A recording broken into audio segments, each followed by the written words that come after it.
അമ്മയുടെ പ്രത്യക്ഷീകരണത്തിൻ്റെ സാക്ഷിയായി എന്നെയും എൻ്റെ കുടുംബത്തെയും ഉയർത്തിയതിൽ അമ്മയ്ക്കും തിരുകുമാരനും 1000 നന്ദി.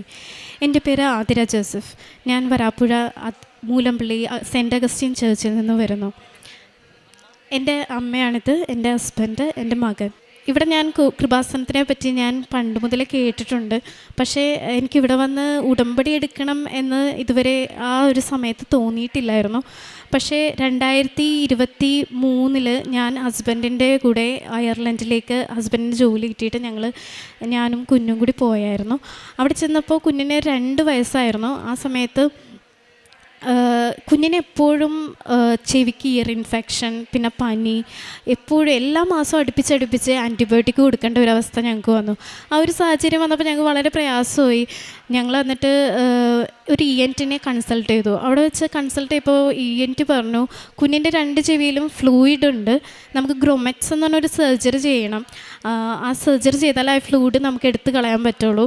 പിന്നെ അവന് ഒരു ഹിയറിങ് ലോസ് വന്നിട്ടുണ്ട്, അപ്പോൾ അവന് ഹിയറിങ് എയ്ഡ് വെക്കേണ്ടി വരും. അപ്പോൾ ആ ഒരു 2 വയസ്സ് 2.5 വയസ്സെന്ന് പറഞ്ഞാൽ കുഞ്ഞ് സംസാരിച്ചിരുന്ന കുഞ്ഞ് ഒന്നും കേൾക്കാതായിട്ട് സംസാരം നിന്നുപോയി. കൊച്ചു അമ്മയെന്ന് വിളിക്കാത്തൊരവസ്ഥയും മാറി. അപ്പോൾ ആ സമയത്ത് എനിക്ക് എൻ്റെ ഹസ്ബൻഡിന് മാനസികമായിട്ട് ഭയങ്കര ബുദ്ധിമുട്ടായി. അപ്പം ഞങ്ങളുടെ ഒരു റിലേറ്റീവ് ഉണ്ട് അവിടെ. അപ്പോൾ റിലേറ്റീവും ഞാനുമായിട്ട് നോക്ക് എന്ന് പറഞ്ഞൊരു ചേർച്ച് ഉണ്ട് നമുക്ക് അയർലൻഡിൽ. ഇവിടെ മാതാവ് പ്രത്യക്ഷപ്പെട്ടൊരു ചർച്ചാണ്. അവിടെ ഒരു കുഞ്ഞിന്, ഡെഫായിട്ടുള്ളൊരു കുഞ്ഞിന് മാതാവ് അനുഗ്രഹിച്ചിട്ടുള്ളൊരു ചേർച്ചാണ്. അപ്പം ഞങ്ങളവിടെ പ്രാർത്ഥിക്കാൻ ചെന്നപ്പോഴേക്കും എനിക്കും ചേച്ചി അപ്പം എന്നോട് പറയും, ചേച്ചി ഉടമ്പടി എടുത്തിട്ടുണ്ട്, ചേച്ചി അപ്പം എന്നോട് പറയുന്നുണ്ട് നീ ഉടമ്പടി എടുക്കുക. അപ്പം എനിക്കപ്പം മനസ്സിലിങ്ങനെ എടുക്കണ്ടേ എന്നുള്ളൊരു ചിന്താതിയിൽ നിൽക്കുകയാണ്. അപ്പോഴാണ് എനിക്കും ചേച്ചിക്കും മാത്രം ഒരു സുഗന്ധ അഭിഷേകം, എനിക്കും ചേച്ചിക്കും മാത്രം, ഇവർക്കാർക്കും കിട്ടിയില്ല. അപ്പോൾ എനിക്ക് എൻ്റെ മനസ്സിൽ തോന്നി ഉടമ്പടി എടുക്കാൻ വേണ്ടി മാതാവ് എന്നെ വിളിക്കണേ. അപ്പോൾ ഈ കുഞ്ഞിന് 6 മാസം ഉള്ളപ്പോൾ ഞാനിവിടെ മാതാവിനെ വന്ന് കാണിച്ചിട്ടുണ്ട്. പക്ഷെ അന്ന് ജസ്റ്റ് പ്രാർത്ഥിച്ചിട്ട് പോയി, ഉടമ്പടി ഒന്നും എടുത്തില്ല. അത് കഴിഞ്ഞിട്ട് ഞങ്ങളപ്പോൾ അവിടെ നിന്ന് അതിനു മുന്നേ എൻ്റെ അമ്മച്ചിനോട് ഞാൻ പറഞ്ഞു, അമ്മച്ചി ഒന്ന് വന്ന് ഉടമ്പടി എടുക്കുക. അപ്പോൾ അമ്മച്ചി വന്ന് ഉടമ്പടി എടുത്തു. എന്നിട്ടും അവിടെ നിന്ന് ഞാൻ ഓൺലൈൻ ഉടമ്പടി ജനുവരി 24 എടുത്തു, 2024. എന്നിട്ടും എൻ്റെ മനസ്സ് പറയാം, നീ തീർത്ഥാടന ഉടമ്പടി എടുക്കുക, നീ ഇങ്ങോട്ടേക്ക് വാ. അവിടെ നിന്ന് പ്രാർത്ഥിക്കുന്നുണ്ട്, എല്ലാം ചെയ്യുന്നുണ്ടെങ്കിലും ഒരു സമാധാനമില്ല മനസ്സിന്. കുഞ്ഞിനൊരു ഇമ്പ്രൂവ്മെൻറ്റ് എനിക്ക് കാണാൻ പറ്റുന്നില്ല. അപ്പം ഞങ്ങൾ നാട്ടിലേക്ക് ഉടമ്പടി എടുക്കാനായിട്ട് മാർച്ചിൽ 9-ാം തീയതി ഇവിടെ വന്നു. ഞങ്ങൾ ഉടമ്പടി എടുത്തു. ആ സമയത്ത് ആ ഒരു സമയത്ത് തന്നെ കുഞ്ഞ് രാത്രി ഉറങ്ങത്തില്ല, എപ്പോഴും എഴുന്നേറ്റുകൊണ്ടിരിക്കും. അവനെ എഴുന്നേറ്റ് കരച്ചില്ല. രാത്രി ഞങ്ങൾ എടുത്തുകൊണ്ട് നടക്കണം, എല്ലാ ദിവസവും നടക്കണം. കുഞ്ഞ് ജനിച്ച കാലം തുടങ്ങിയാലേ അങ്ങനെയാണ്. അപ്പോൾ ഇവിടെ നമ്മൾ ഹോസ്പിറ്റലുകളിൽ നല്ല ഹോസ്പിറ്റലുകളിൽ നമ്മൾ പോയിട്ടുണ്ടെങ്കിലും ഡോക്ടേഴ്സ് അത് കുഞ്ഞ് രാത്രി ഉറങ്ങില്ല, ചില കുട്ടികൾ അങ്ങനെയാണ്, അവർ വളരെ ഈസി ആയിട്ടാണ് വിടുന്നത്. പക്ഷേ ഒരു കുഞ്ഞിന് 3 വയസ്സായ ആ സമയത്ത് ഞങ്ങൾ വന്നപ്പോഴേക്കും ടെസ്റ്റ് ചെയ്തപ്പോൾ കുഞ്ഞിൻ്റെ അഡിനോയിഡ് ഫുള്ള് ഇരിക്കുക. അപ്പോൾ ഡോക്ടർ പറയുന്നത് പെട്ടെന്ന് സർജറി ചെയ്യണം. അപ്പം ഞങ്ങൾ ഉടമ്പടി വന്ന് എടുത്തു. അപ്പോൾ കിട്ടിയ തൈലവും ഉപ്പും തേനും ഞാൻ എല്ലാ ദിവസവും അവന് ഭക്ഷണത്തിലൂടെയും എല്ലാ ദിവസവും പുരട്ടെ അങ്ങനെ ചെയ്തു. ഇന്ന് അവന് 5 വയസ്സായി. അവന് ഇതുവരെയും അഡിനോയിഡിൻ്റെ സർജറി ചെയ്യേണ്ടി വന്നിട്ടില്ല. അവനിപ്പോൾ സംസാരിക്കുന്നുണ്ട്, ഹിയറിംഗ് എയ്ഡ് വെച്ചിട്ടുണ്ട്, എന്നാലും അവൻ സംസാരിക്കുന്നുണ്ട്. ഒരു 3 വയസ്സ് വരെ ഒന്ന് സംസാരിച്ചിട്ട് അമ്മയെന്ന് പോലും വിളിക്കാത്ത കുഞ്ഞ് ഇപ്പം ഇംഗ്ലീഷ് നന്നായിട്ട് സംസാരിക്കുന്നുണ്ട്. ഇതിന് അമ്മ മാതാവിന് 1000 നന്ദി. പിന്നെ എനിക്ക് പറയാനുള്ള മറ്റൊരു അത്ഭുതം എന്ന് പറയുന്നാൽ, എനിക്ക് ആ സമയത്ത് ഞങ്ങൾ മാറിയ സമയത്ത് എനിക്ക് എന്നും തൊണ്ടവേദന വരുമായിരുന്നു. അതും തൊണ്ടവേദന പനി. അതിൻ്റെ റൂട്ട് കോസ് എന്താണെന്ന് അവിടുത്തെ ഡോക്ടേഴ്സ് ഒന്നും പറയുന്നില്ല, ജസ്റ്റ് തൊണ്ടവേദന പനി. ഇവിടെ വന്ന് തന്നെ ടെസ്റ്റ് ചെയ്തപ്പോൾ ടോൺസിൽ സർജറി ചെയ്യാൻ പറഞ്ഞു. ഇതുപോലെ തന്നെ ഞാൻ മാതാവിൻ്റെ ഉപ്പും തൈലവും എല്ലാ ദിവസവും പുരട്ടി. ഇപ്പോൾ 2 വർഷം ആയി. ഞാൻ സർജറി ഒന്നും ചെയ്യാതെ തന്നെ പോകുന്നുണ്ട് മുന്നോട്ട്. ഇത് മാതാവിൻ്റെ ഒരു അനുഗ്രഹമാണെന്ന് ഞാൻ വിശ്വസിക്കുന്നു. പിന്നെ ഞാൻ കുഞ്ഞിന് 3 വയസ്സായ സമയത്ത് ഞങ്ങളിവിടെ 5-6 മാസം നിൽക്കേണ്ടി വന്നു. ഹസ്ബൻഡ് പോയി ട്രീറ്റ്മെൻറ്റിനും കാര്യങ്ങൾക്കായിട്ട് ഞാൻ 5-6 മാസം ഇവിടെ നിന്നു. ഇവിടെ നിന്ന സമയത്ത് ഞാൻ എന്താ ചെയ്തതെന്ന് വെച്ചാൽ, ഞാൻ ടീച്ചറായിട്ടാണ് ഇവിടെ വർക്ക് ചെയ്തിരുന്നത് നാട്ടിൽ. ആ സമയത്ത് ഞാൻ അയർലൻഡിൽ ടീച്ചറാകാൻ വേണ്ടി ഒരു രജിസ്ട്രേഷന് വേണ്ടി അപ്ലൈ ചെയ്തു. ആ സമയത്ത് അപ്ലൈ ചെയ്ത് ഞാൻ ഇതിൻ്റെ ഇടയിൽ ഈ 5-6 മാസത്തിനിടെ 3 പ്രാവശ്യം കൃപാസനം വന്ന് വിസിറ്റ് ചെയ്തു. അപ്പോൾ ഓരോ ദിവസം ഞാൻ തിരിച്ച് വീട്ടിൽ ചെല്ലുമ്പോൾ എനിക്ക് മെയിലിൻ്റെ രൂപത്തിൽ ഫസ്റ്റ് വന്ന് തിരിച്ചു പോയപ്പോൾ എനിക്ക് എൻ്റെ രജിസ്ട്രേഷൻ കിട്ടി. അതൊരു കുറച്ച് നാളത്തെ പ്രോസസ്സാണ്, എന്നാലും ഒരു 5-6 മാസം കഴിഞ്ഞപ്പോഴേക്കാണ് എനിക്കത് കിട്ടിയത്. എന്നാൽ രജിസ്ട്രേഷൻ കിട്ടി. പിറ്റേ പ്രാവശ്യം ഞാൻ വന്നു പോയപ്പോൾ എനിക്ക് ഒരു എക്സാം അവിടുത്തെ എനിക്ക് പാസ്സാകാൻ പറ്റി. അതുപോലെ 3-ാമത്തെ പ്രാവശ്യം ഞാൻ വന്ന് തിരിച്ച് വീട്ടിൽ ചെന്നപ്പോൾ എനിക്ക് ഒരു ഇൻ്റർവ്യൂവിനെ അക്സെപ്റ്റ് ചെയ്തു അയർലൻഡിൽ. അപ്പോൾ എനിക്കത് ഭയങ്കര സന്തോഷമായി. കാരണം നമ്മൾ നാട്ടിൽ നിന്ന് നേഴ്സുമാരെ ഐ ടിക്കാരെയൊക്കെ റിക്രൂട്ട് ചെയ്ത് കൊണ്ടുപോകും, പക്ഷേ ടീച്ചർമാരെ എടുക്കൽ വളരെ റെയർ ആയിട്ടുള്ള കാര്യം, ഞാൻ ഇതുവരെ കേട്ടിട്ടില്ല. അപ്പോൾ എനിക്ക് അപ്ലൈ ചെയ്തു, എനിക്ക് കിട്ടി. ഞാനപ്പം കിട്ടി 2 മാസം കഴിഞ്ഞ് ഒക്ടോബറിൽ സ്കൂളിൽ അയർലൻഡിൽ ഒരു സെക്കൻഡറി സ്കൂളിൽ ഞാനൊരു മാത്സ് ടീച്ചറായിട്ട് ജോയിൻ ചെയ്തു. ആ ജോലി 2 മാസത്തേക്കാണ് എനിക്ക് കിട്ടിയതെങ്കിലും ആ കിട്ടി 2 മാസം തികയുന്നതിന് മുമ്പ് അടുത്ത സ്കൂളിൽ ഞാൻ ഇൻ്റർവ്യൂ അറ്റൻഡ് ചെയ്ത് എനിക്ക് അടുത്ത സ്കൂളിലും ഒരു ദിവസം പോലും ഞാൻ വീട്ടിലിരിക്കേണ്ടി വന്നില്ല. പിറ്റേ ദിവസം തന്നെ ഞാൻ വേറൊരു സ്കൂളിൽ ജോയിൻ ചെയ്തു, അവിടെയും ടീച്ചറായിട്ട് ജോയിൻ ചെയ്തു. എന്നാലും ആ സമയത്തും ഇടയ്ക്ക് ഒരു തൊണ്ടക്ക് ഇങ്ങനെ ഒരു പ്രശ്നം വരും, ടോൺസിലിൻ്റെ. അപ്പം ആ സമയത്ത് ഞാൻ മാതാവിനോട് പ്രാർത്ഥിച്ചു, മാതാവേ എനിക്ക് ഇടയ്ക്ക് തൊണ്ടക്ക് പ്രശ്നം വരുന്നുണ്ട്. കാരണം 10-30 പിള്ളേരുണ്ടാവും ഒരു ക്ലാസ്സിൽ. നമ്മുടെ ഇവിടുത്തെ പോലത്തെ പിള്ളേരല്ല, അവിടുത്തെ ഇച്ചിരി ഹാൻഡിൽ ചെയ്യാൻ കുറച്ച് ബുദ്ധിമുട്ടാണ്. അപ്പം ഞാൻ മാതാവിനോട് പറഞ്ഞു, മാതാവ് എനിക്ക് തൊണ്ടക്ക് ഒരു പ്രശ്നം വരുന്നുണ്ട്, എനിക്കൊരു ഇച്ചിരി കൊച്ചുങ്ങൾ കുറവുള്ള ക്ലാസ്സിൽ ഒരു ടീച്ചറായിട്ടുള്ള ഒരു പൊസിഷൻ തരാമോ? അപ്പോഴാണ് എൻ്റെ സ്കൂളിൽ റിസോഴ്സ് ടീച്ചർ എന്ന് പറഞ്ഞൊരു പോസ്റ്റ് ഉണ്ട് എല്ലാ സ്കൂളിലും. അത് ഒരു 5 പോസ്റ്റൊക്കെ ഉണ്ടാവുള്ളൂ.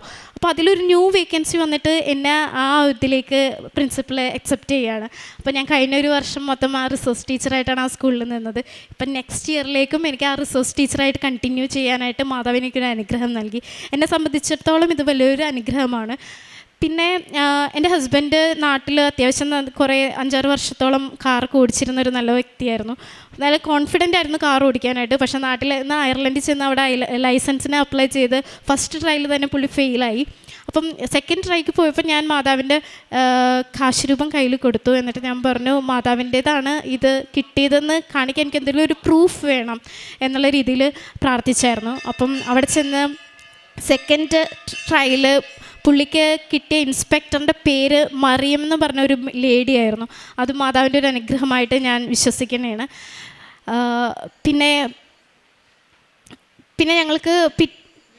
പിന്നെ ഞങ്ങൾക്കുള്ള മറ്റൊരു അനുഗ്രഹം എന്ന് പറയുന്നാൽ ഞങ്ങൾക്ക് അയർലൻഡിൽ ഒരു ഭവനം വാങ്ങാൻ സാധിച്ചു എന്നുള്ളതാണ്. ഞങ്ങളത് സെയിൽ അഗ്രീഡ് ആക്കിയിട്ടുണ്ട്. നെക്സ്റ്റ് മന്ത് ഞങ്ങൾ പുതിയ വീട്ടിലേക്ക് മാറുകയാണ്. അതും ഞങ്ങൾക്കൊരു എല്ലാവർക്കും സാധാരണ എന്തെങ്കിലും പ്രശ്നങ്ങൾ ഡോക്യുമെൻറ്റ്സിൽ ഡിലേയും കാര്യങ്ങളൊക്കെ വന്നു. ഞങ്ങൾക്ക് അങ്ങനെ ഡിലേയോ കാര്യങ്ങളോ ഒന്നും വന്നിട്ടില്ല. ഉടമ്പടിക്ക് ശേഷം എൻ്റെ ജീവിതത്തിലെ തടസ്സങ്ങളെല്ലാം മാറിയതായിട്ട് എനിക്ക് തോന്നി. ഉടമ്പടിക്ക് മുമ്പ് എല്ലാത്തിനും തടസ്സങ്ങളായിരുന്നു, എന്നും സങ്കടങ്ങളായിരുന്നു. പക്ഷേ ഉടമ്പടി എടുത്തതിന് ശേഷം എൻ്റെ ജീവിതത്തിലുണ്ടായ മാറ്റം എന്ന് പറഞ്ഞാൽ എന്നൊരു സന്തോഷം. ഉടമ്പടിക്ക് ശേഷം ഞാൻ പ്രാർത്ഥിച്ചിട്ടില്ല, എനിക്ക് ഇവന് വേണ്ടിയിട്ടോ എനിക്ക് ഇന്നത് വേണം അങ്ങനെയൊന്നും ഞാൻ പ്രാർത്ഥിച്ചിട്ടില്ല. എങ്കിലും എനിക്കെല്ലാം തക്ക നേരത്ത് മാതാവെല്ലാം ഒരുക്കി തന്നിരുന്നു. പിന്നെ പ്രേക്ഷിത പ്രവർത്തനം എന്ന് പറയാനായിട്ട് ഞങ്ങൾ ചെയ്തതെന്ന് വെച്ചാൽ ഇവിടെ വൃദ്ധസഹനങ്ങളിലും അനാഥ കുട്ടികളുടെ ആലയങ്ങളിൽ ഞങ്ങൾ പൈസ അയച്ചു കൊടുക്കാറുണ്ട്. പിന്നെ എൻ്റെ ഹസ്ബൻഡ് അവിടെ പത്രം കിട്ടാത്ത സമയത്ത് എന്താ ചെയ്യുന്നത് വെച്ചാൽ മാതാവിൻ്റെ ഫോട്ടോയും പ്രാർത്ഥനയും പ്രിൻ്റ് എടുത്തിട്ട് അവിടെ അയർലൻഡിൽ കൊടുക്കാറുണ്ട്. പിന്നെ അതുപോലെ ഹസ്ബൻഡ് അവിടുത്തെ വൃദ്ധസഹനം, അയർലൻഡിലെ വൃദ്ധസഹനത്തിൽ ഗവൺമെൻറ്റിൻ്റെയൊക്കെ ഉണ്ടാവും ചില സ്ഥലത്ത്. അപ്പം ഹസ്ബൻഡ് അവിടെ കിച്ചണിൽ അവരെ സഹായിക്കാനായിട്ട് പോയിട്ടുണ്ട്. ഇതൊക്കെയാണ് ഞങ്ങൾ പ്രേക്ഷിത പ്രവർത്തനങ്ങളായിട്ട് ചെയ്തിട്ടുള്ളത്. ഞങ്ങളുടെ ജീവിതത്തിൽ കിട്ടിയ എല്ലാ അനുഗ്രഹങ്ങൾക്കും ദൈവത്തിനും അമ്മ മാതാവിനും 1000 നന്ദി.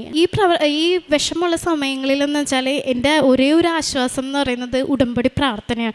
ഉടമ്പടി പ്രാർത്ഥന, അച്ഛൻ്റെ പ്രസംഗം, അച്ഛൻ പറയുന്ന കാര്യങ്ങളും മറ്റുള്ള ആളുകൾ പറയുന്ന സാക്ഷ്യങ്ങളും അതൊക്കെ കേട്ടാണ് എനിക്കൊരു മരുന്ന് പോലെ. കാരണം ഞങ്ങളൊരു ആ ഒരു സമയത്തെന്ന് പറഞ്ഞാൽ കുഞ്ഞിൻ്റെ ആ പ്രശ്നങ്ങളുണ്ടായ സമയങ്ങളൊക്കെ ഒരു ഡിപ്രഷൻ പോലെയൊക്കെ ആയിരുന്നു. അപ്പോൾ ആ സമയത്ത് എൻ്റെ ഒരു സമാധാനം, എനിക്കൊരു മാനസികമായ ഒരു സ്റ്റെബിലിറ്റി കിട്ടുന്നത് അച്ഛൻ്റെ പ്രസംഗങ്ങൾ കേൾക്കുന്നതിലൂടെയും ആളുകളുടെ സാക്ഷ്യങ്ങൾ കേൾക്കുന്നതിലൂടെയുമായിരുന്നു.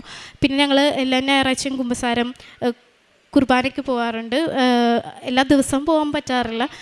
പിന്നെ ആളുകൾക്ക് കൃപാസനത്തിനെ പറ്റി പറഞ്ഞു കൊടുക്കാറുണ്ട്. പിന്നെ പത്രങ്ങൾ കൊടുക്കാറുണ്ട്. ശരിക്കും അമ്മ മാതാവിനും ഒരിക്കൽ കൂടി നന്ദി പറഞ്ഞുകൊണ്ട് ഞാൻ എൻ്റെ വാക്കുകൾ നിർത്തുന്നു. വിശ്വസ്തന്മാരായ പുത്രന്മാരെ, എൻ്റെ വാക്ക് കേട്ട് അരുവിക്കരയിലെ പഴനിരി ചെടി പോലെ മൊട്ടിടുവിൻ.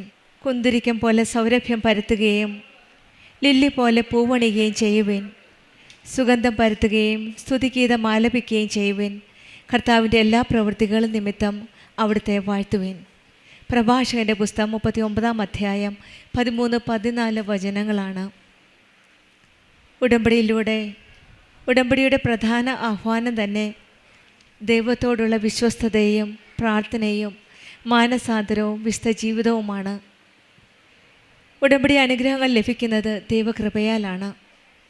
നമ്മുടെ ജീവിതത്തിലും ഉടമ്പടി ജീവിതം സത്യസന്ധമായി മുന്നോട്ട് പോകുമ്പോഴാണ് ഈശോയുടെയും അമ്മയുടെയും കൃപ നമുക്ക് അനുഭവിക്കാൻ സാധിക്കുന്നത്. ആതിര എന്ന മകളുടെ സാക്ഷ്യത്തിൽ ആദ്യമായി കൃപാസനത്തിൽ വരികയും ഉടമ്പടി എടുക്കുകയും ചെയ്തത് മക്കൾക്ക് വേണ്ടിയിട്ടായിരുന്നു. മകൻ 3 വയസ്സായിട്ടും സംസാരിക്കുന്നുണ്ടായിരുന്നില്ല. പരിശുദ്ധ അമ്മയുടെ മരിയൻ ഉടമ്പടിയിലൂടെ, നേർച്ച വസ്തുക്കളുടെ ഉപയോഗത്തിലൂടെ ഈ മകന് സംസാരിക്കുവാനുള്ള ശക്തി ലഭിക്കുകയാണ്. പിന്നീട് അഡിനോയിഡിൻ്റെ ഒരു അസുഖമുണ്ടായിരുന്നു. അതും സർജറി ചെയ്യണമെന്നാണ് ഡോക്ടേഴ്സ് പറഞ്ഞിരുന്നത്. പക്ഷെങ്കിൽ ഇവിടെയും ഈശോയുടെയും അമ്മയുടെയും കരുണയും കൃപയാലും ഓപ്പറേഷനൊന്നുമില്ലാതെ, സർജറി ഒന്നുമില്ലാതെ തന്നെ ആ രോഗം പൂർണ്ണമായിട്ട് സൗഖ്യപ്പെടുകയാണ്. പിന്നീട് ഈ മകൾ പറഞ്ഞത് ടോൺസിൽ സർജറി ചെയ്യേണ്ടി വരുമെന്നാണ് ഡോക്ടേഴ്സ് പ്രിസ്ക്രൈബ് ചെയ്തത്. അവിടെയും ഉടമ്പടി നേർച്ച വസ്തുക്കളായി ഉടമ്പടി തൈലവും ഒക്കെ തേച്ച് വിശ്വാസ പ്രമാണം ചൊല്ലി ഉപയോഗിച്ചതിൻ്റെ ഫലമായിട്ട് ആ സർജറിയും ക്യാൻസലാവുകയാണ്. പിന്നീട് അയർലൻഡിൽ ഒരു ജോലിക്ക് വേണ്ടിയിട്ടാണ്. ഇൻ്റർവ്യൂവിന് പോകുമ്പോഴെല്ലാം ഈശോയുടെയും അമ്മയുടെയും സാന്നിധ്യത്തോട് പ്രാർത്ഥനയോട് കൂടിയാണ് പോകുന്നത്. ആദ്യമായിട്ട് അയർലൻഡിൽ ടീച്ചറായിട്ട് ജോലി ലഭിക്കുകയും പിന്നീട് ഒരു റിസോഴ്സ് ടീച്ചറായിട്ടുള്ള ഡെസിഗ്നേഷനിൽ പിന്നീട് ജോലി ലഭിക്കുകയുമാണ്. അങ്ങനെ ജോലി കണ്ടിന്യൂ ചെയ്തു. പിന്നീട് ഭർത്താവിനുള്ള കാർ ലൈസൻസ് കിട്ടുകയും അവിടെ ഇൻസ്പെക്ടർ ആയി വന്ന ഒരു വ്യക്തി പേരും മരിയം എന്ന പേരായിരുന്നു. അവിടെ കാശ്രൂപം മുറുകെ പിടിച്ച് ഡ്രൈവിംഗ് ലൈസൻസിന് പോയപ്പോൾ അമ്മയോട് പ്രാർത്ഥിച്ചു പോയതിൻ്റെ ഫലമായിട്ട് തന്നെയാണ് അതും ക്ലിയർ ആകാനായിട്ട് സാധിച്ചത്. പിന്നീട് അയർലൻഡിൽ ഒരു ഭവനമായിരുന്നു ഒരാഗ്രഹം.